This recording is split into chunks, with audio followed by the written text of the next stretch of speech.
I don't see it yet.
Did you set your timer?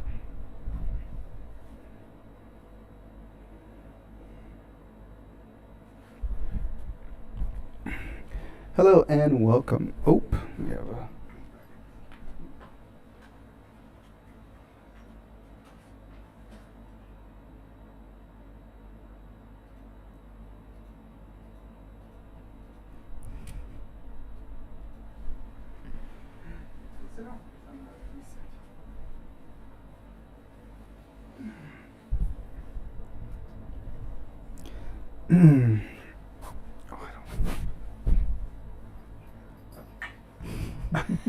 That's better. Hello and welcome to another episode of the Cultivate the channel. We've been gone for a while, but we're back. And today we are going to talk about action versus communication. I thought it'd be interesting to see which we think is more important. And with me is Juliet. And so, Juliet, left or right? Juliet will take. Oh, these are from last time. Huh, that's funny. That was last time. Wrong pocket.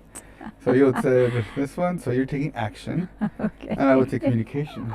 That's funny. That was last week. Well, the last time we did it. So communication in reference, and again, we're going to try to argue it to a ridiculous extent, which is better if you could only choose one. And so, communication.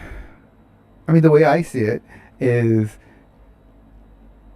communication is the journey and action is the destination. And so, from that perspective, I would say life is about how you get there. I think that we really focus a lot on the action, on the outcome, on the thing.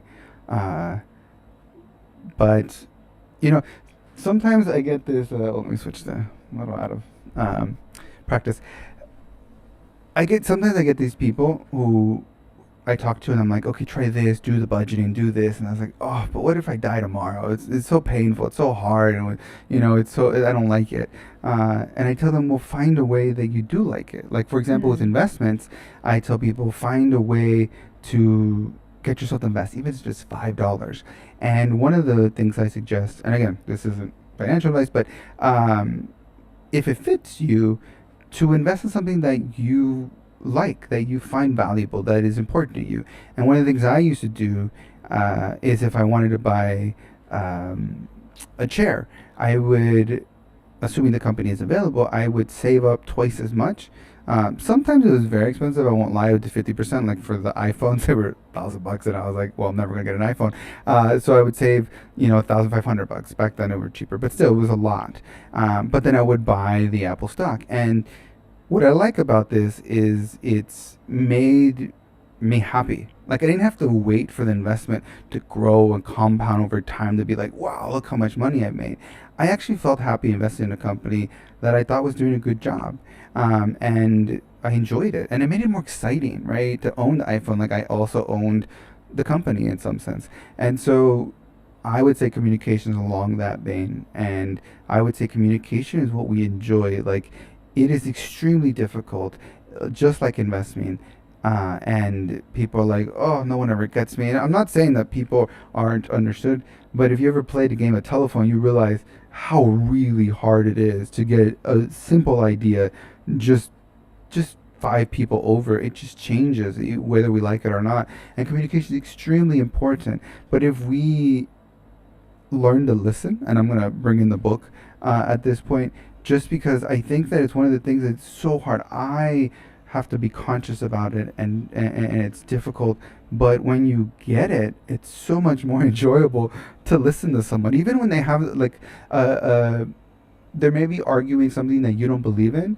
It's just more enjoyable to sit there and listen to someone, just to listen to them, than to be like, oh, you're wrong because of this, you're wrong because of that. And I think that's good communication. And so for me, I would say that, communications, more of the now, because we do so much more of it than actually doing things. I mean, if you're in a very bureaucratic system, maybe that's all you do, but you it's like one execution and then a lot of planning, and that I think is the communication part. And I think that it could be so enjoyable if we find the elements that we enjoy and we focus on those things. And I think that it helps you in the day to day enjoy these processes that are very big, and it's part of your family, it's part of your work, it's part of your friendships. Communication is so important, and people are changing, we're changing, and so it's just a constant game in some ways that is, I think, really enjoyable. So that would be my argument for communication. I see the challenge from multiple perspectives if communication is the one that we choose, because then nothing gets done, right? Not that everything has to be do, because I think often we do have a lot of emphasis on doing more, doing it faster, for example. However, if you don't take action, then you can just talk in circles, and it doesn't lead to getting the dinner on the table, getting the project done, getting the cat litter box cleaned out. I'm just thinking of very simple examples, but I mean, also, it's easy to slip into and I think this really depends on context and dynamics, but we had a meeting or we had a discussion, so that's done, even though action hasn't been taken. Yeah. Or maybe, Yeah. I think also making a decision can be in a gray area between communication and action, and I think it's really important that like, because it can, for some people, deciding is much more in the action zone, especially if that's more difficult, right, making a decision. So I think having the ability to make a decision, take an action, and continue to do that. And I think that's also part of the day-to-day as well. And you can find a way, and this has also been a challenge for me, is to build in some of the positive reinforcement of the action, because as a recovering perfectionist, it can be really hard to act, because once you act, you can't go backwards. You can't rethink about, like, the idea of perfect is gone, because you've taken an action, and then there's going to be something that isn't exactly what the ideal vision was.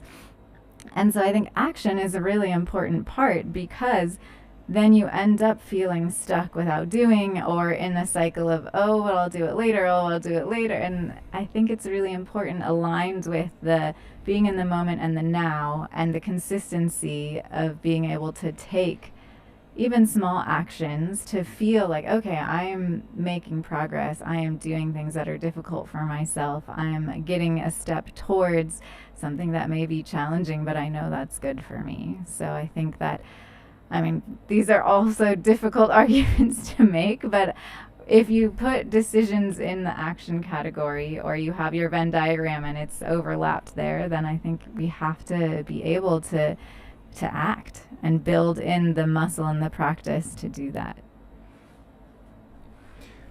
Yeah, I mean, it's extremely important to do action. I don't think we can say that you can't.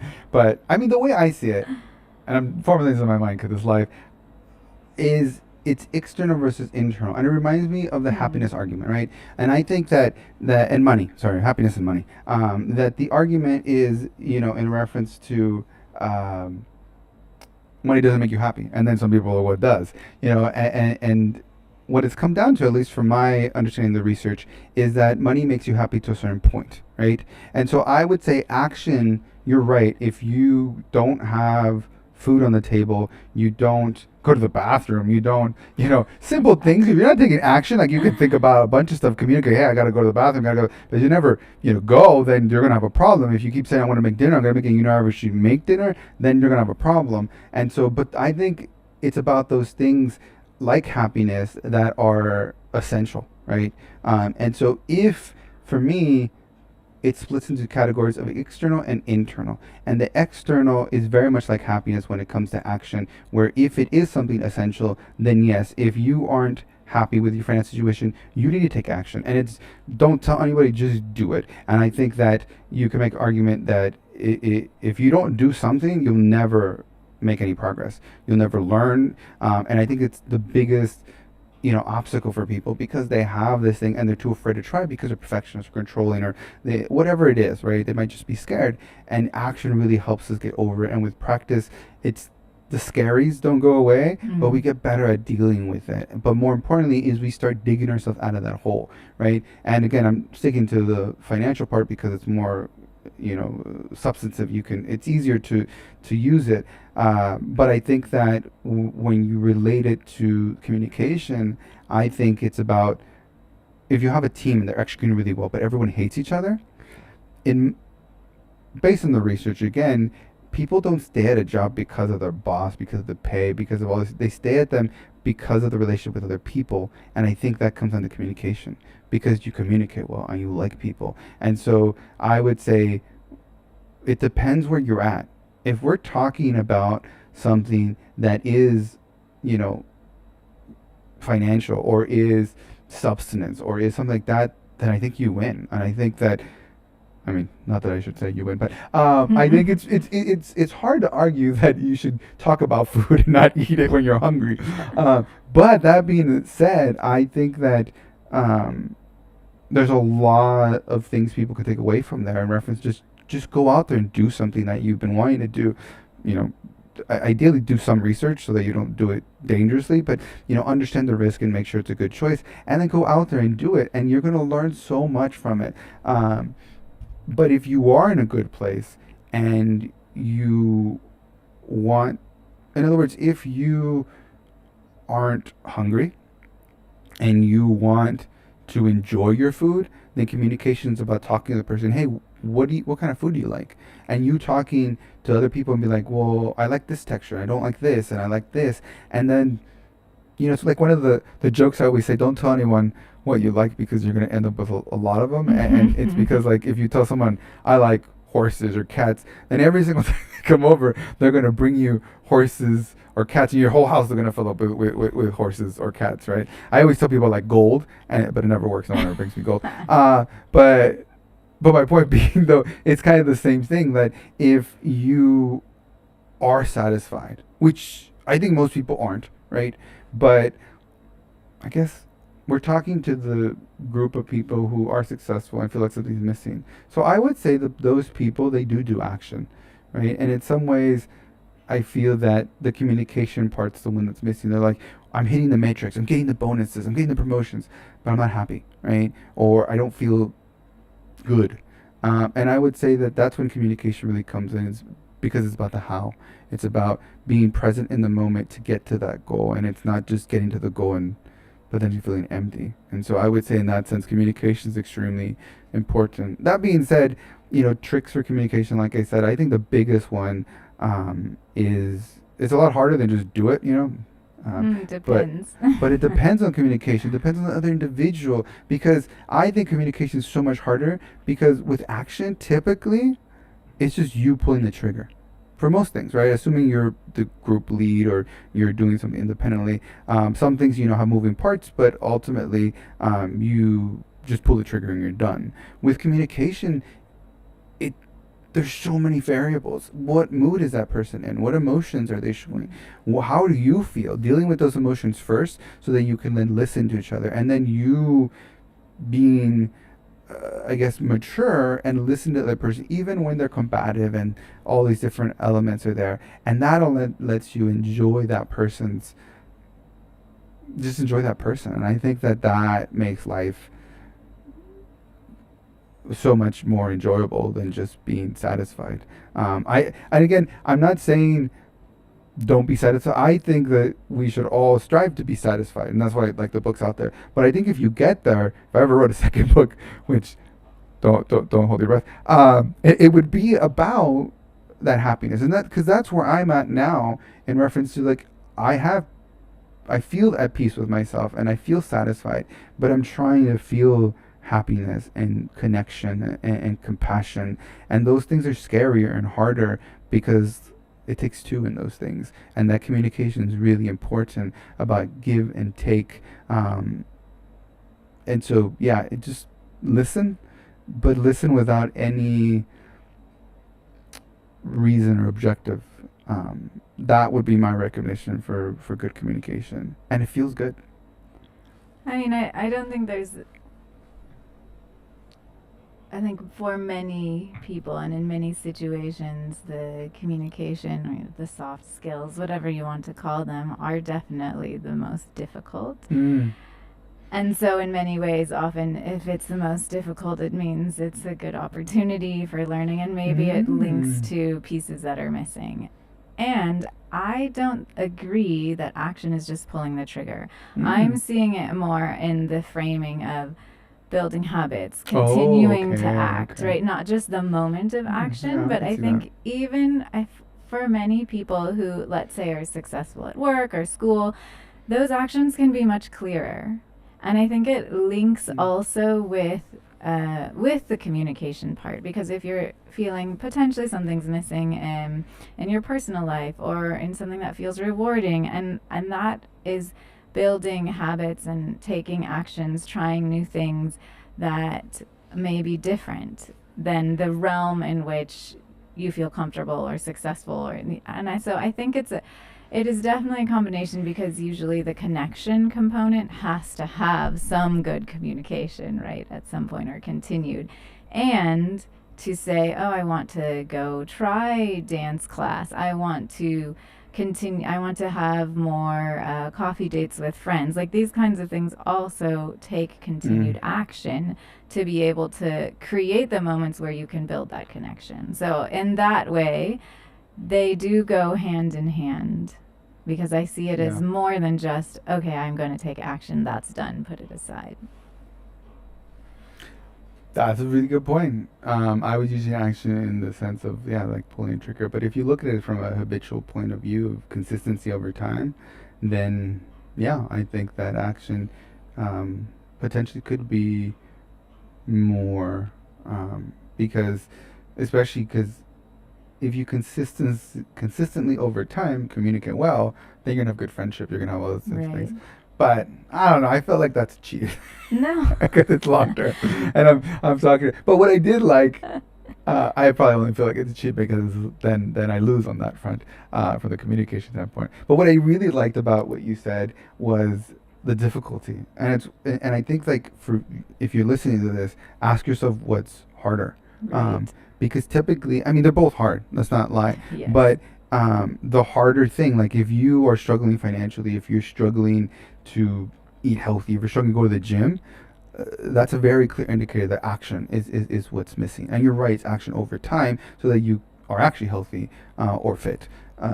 But if that's not difficult, if you're already going to the gym, you're like, I just show up, and you kudos to you. And I'll bet you there's a lot of people that are listening that do that because you're successful, and so you've had to show up consistently over time, because that's how you win, right? That's how you're successful in this world. it's an easier, I think, also to see the difficulty in communication. I think Mm. that sometimes you talk to some people and they're like, "Oh, communication's easy," but their team hates them, right?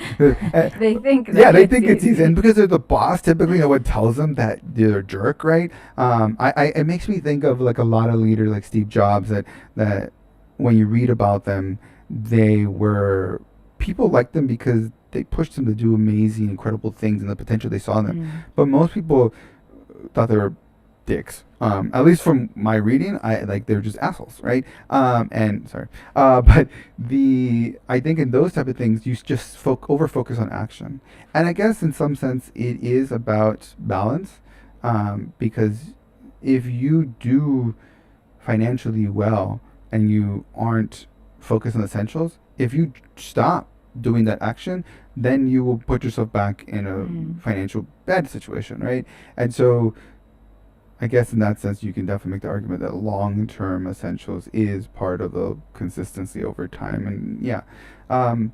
So it really depends on the individual in reference to what is more important. And what's more difficult? Like, Be- where is the yeah, and challenge? that's a good test. Where is your Yeah, challenge? Where yeah, is your pain point? Where yep, do you yep. feel like, oh, I should? Where shoulds might be coming up, which doesn't mean you should do it, but it just means that it's not so straightforward, and it's not something that comes naturally or something that you've built up the like skill and muscles to do, physically or metaphorically, or whatever the challenge is, because that's where there's growth, and that's where potentially if there's something that doesn't feel whole or feels like it's missing, that's probably the path to it. And I think it can change. So we come to this frequently. The sort of like it depends on where you are, Mm. what your challenge is. Um, but in some areas of your life or at some moments, it may be okay. I really need to focus on the more communication piece, and other areas it may be I'm struggling to take the actions to set myself up for success in this area. So that's the focus. No, I will say in reference to should, I agree with you in this context, but I will say that shoulds aren't necessarily bad. What society says you should do, or your family says, your religion or whatever says should you do, I think that should be taken for a grain of salt or Oh yes, disregarded. I mean what you feel. But what you feel you should do, like if you feel like, Definitely. oh, I feel like sometimes I feel like a blob, and I'm like, I should go exercise. Like I should go exercise, right? Because that's me knowing me and being honest with myself and accepting who I am, and so there's that should, right? And in that sense, I would say it's good. In reference to communication, though, I wanted to touch on one thing. We've been talking a lot about action, and I wanted to give a little more constructive material for communication. Is I find that people, when you talk, especially to leaders, they're just like, I don't want them. They're not my friend. I don't want them to think I'm soft. I don't, and all those Mm. different things, and they struggle with that, and they're like, and I tell them it is very difficult in a fine line. And I'm not telling you to be their friend, and I'm not telling you to be soft. And the best way I think about it is, I know I give a lot of metaphors, but it is like a crisis situation. You have to realize: are you the fireman or person? Sorry, or are you the you know whatever else? Right? In other words, is this an emergency situation? If a fire person busts through the door and says get out, you're just like, well, I don't know if I feel like that's a good. No, you get out, right? Like you, and if they say take this stairway, like, but I like the other stairway. No, you just take the other stairway. And I think that we confuse that, especially very successful people. They confuse that they can only be one or the other, and you can Mm. do both. And believe me, I used to manage over 100 people. Like, it is hard. I'm not telling you it's hard, because sometimes you're like, oh, I'm getting a little too comfortable with this person, or they're getting a little comfortable in how they address you, and you're going to be like, okay, is that okay or not? And sometimes for the individual, it is okay. They like you. They work harder. They are happier. Okay, great. But there has to be a line to be drawn, right? And be like, oh no, when I tell you you got to do this, there's no like, I don't feel like doing it. No, this needs to be turned in at this certain time. I'm assigning it to you. You need to get it done, right? And as long as that's there, I think that with the communication is okay. So I would say that if you want to challenge yourself with communication, is try to understand those two distinctions and try to use them both. Yes, I think you can care about someone, right? Someone Mm. you work with, and you can still have accountability. Mm. And I think often real accountability and feedback Yes. comes from a place of caring Yes. because it takes more energy and Yes. effort. And so I think those are the different sides of being able to make decisions, hold accountability, lead, and in the kind of emergency or just needing to act space, and the making it clear that you care about the people that you work with. And it doesn't mean you have to be friends, but Mm. just about their life and what they're interested in, or what makes them energized at work, or about their potential future options. There's so many different ways it can go. And I think that that can work in different contexts, even outside of work, right? You caring about Mm-hmm. people, and also being able to, in a family context, make a Yeah. decision And with discipline, friends, right? Yeah. No, it makes me think of a story which I probably was told many times, about an employee who seemed like a nice guy. It was cool to talk to him, and he was very friendly, but he was so toxic about the work, Mm. about what we were doing, and people, to the point that people were bringing it up. And for someone to be like, that this person's really negative, it's got to be pretty bad. And so I started talking to him, and he was just very combative. And in the end, um, I, I, I, I started doing things to make it very clear. And I was like, well, what's the problem here, right? And I was like, well, he's super lax in this. So I was like, I'm just going to take that aside and be like, does he do his job? And I realized that he wasn't doing certain things, and why.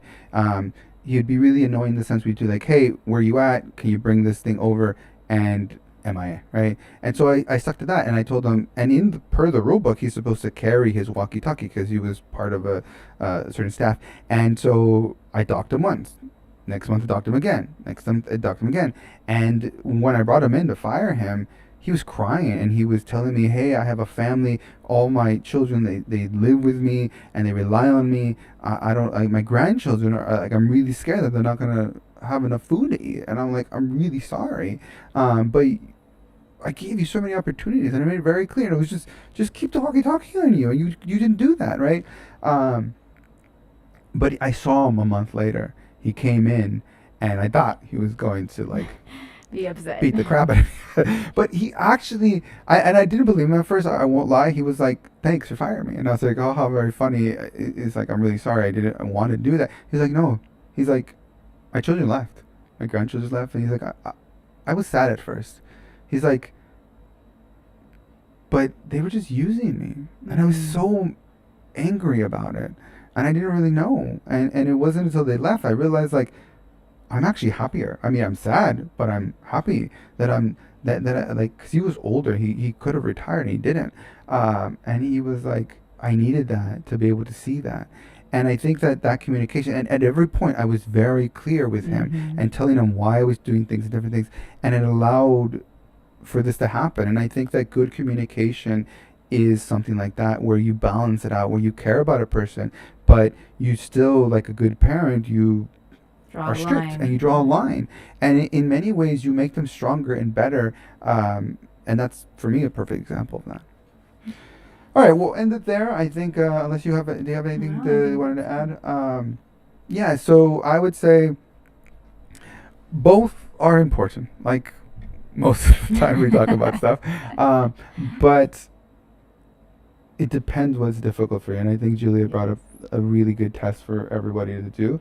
I would say that if you don't feel strong one or the other, and you are listening to us, you're probably successful and feeling like you're missing something, then focus on communication. Focus, and that's about the how, so that you enjoy the process of that day to day. And even if it's an action in which you are consistent over time and trying to make a habit, then focus on communication, because you'll be happier. It's riskier, it's harder, but I think we are social beings, and social connection is critical to us being living a life worth living, in my opinion. So if you do want more information, there is actually stuff about this in the book. So please check out the book, The Selfish Guide. It's available on Amazon as well. If you want easier digestible version, you can check out the I've written a shorter bit of a guidebook, and for you to be able to get through the concepts a lot quicker and be able to execute them and practice certain things. So check that out as well. And until next time, stay curious, stay open, and stay true to you. Thanks for watching.